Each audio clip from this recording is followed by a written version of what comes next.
Après Lyon et Mulhouse, c'était au tour d'Arras d'accueillir ce week-end le Rallye Jeune, les traditionnelles sélections nationales de pilotes de rallye organisées par la Fédération française de sport automobile depuis 1994.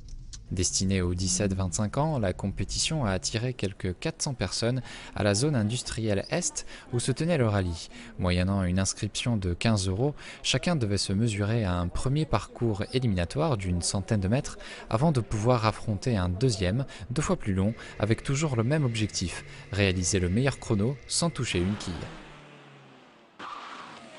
Gary, 24 ans, originaire d'Arras, a raté de 2 dixièmes la qualification pour la seconde manche lors de la session matinale.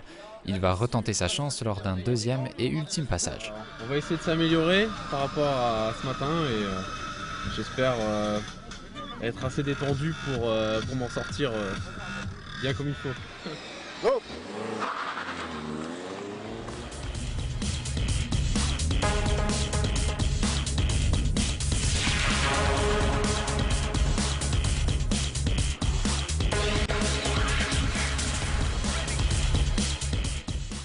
Bon, écoute, on va voir au deuxième degré ce que tu vas nous faire alors, puisque tu es qualifié pour tout à l'heure. Ça fait plaisir.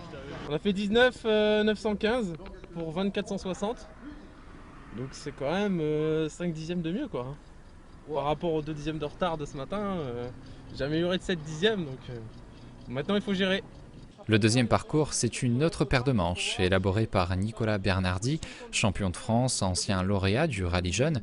Il fait appel non seulement à la qualité de maîtrise de la voiture. Je pense que ça, c'est la grosse qualité de Sébastien Loeb, par exemple, c'est d'avoir un mental à toute épreuve et de gérer le stress vraiment de façon exemplaire pour pouvoir toujours garder le sang-froid. À l'issue du week-end arageois, 4 candidats ont été sélectionnés pour participer à la finale de l'épreuve qui se déroulera à Nîmes à la mi-décembre. Une finale qui permettra à ces 2 lauréats de piloter une DS3 lors de 6 manches du championnat de France l'année prochaine.